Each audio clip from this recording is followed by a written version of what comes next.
एक नगर में वृद्धसेन नाम का राजा रहता था। उसकी कन्या रत्नावली बहुत रूपवती थी।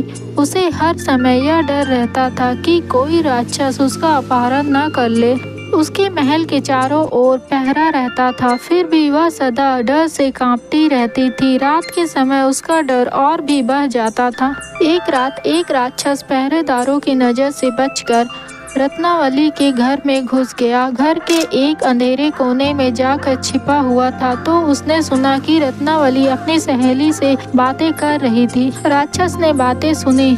उसने सोचा, यह दृश्य विकाल नाम का कोई दूसरा राक्षस होगा जिससे राजकुमारी इतना डरती है। किसी तरह वह जानना चाहिए कि वह कैसा है, कितना बलशाली है। यह सोचकर वह घोड़े का रूप धारण करके अश्वशाला में छिप गया। उसी रात कुछ देर बाद एक चोर उस राजमहल में आया। वह वहां घोड़े के चोरी के लिए आया था। अश्वशाला में जाकर उसने घोड़े की देखभाल की और अश्वारूपी राक्षस को ही सबसे सुंदर घोड़ा देखकर वह उसकी पीठ पर चढ़ गया। अश्वारूपी राक्षस ने समझा कि यह विकाल राक्षस है और मुझे पहचान कर मेरी हत्या के लिए ही यह मेरी पीठ पर चढ़ गया है। उसके मुख में लगाम पड़ चुकी थी। चोर के हाथ में चाबुक था। चाबुक लगते ही वह वहां से भाग खड़ा हुआ। कुछ दूर जाकर चोर ने उसे ठहरने के लिए लगाम खींची, लेकिन घोड़ा भागता ही गया।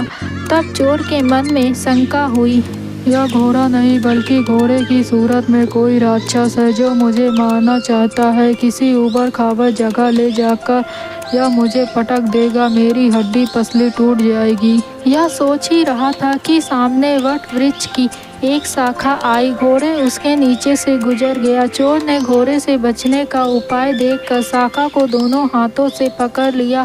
घोड़े के नीचे से गुजर गया। चोर वट वृक्ष की शाखा से लटक कर बच गया।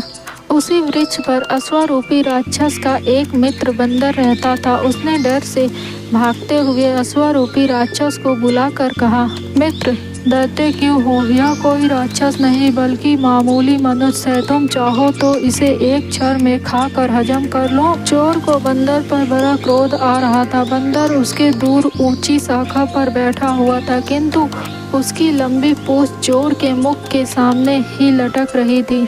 चोर ने क्रोधवश उसकी पूंछों को अपने दांतों से चबाना शुरू कर दिया।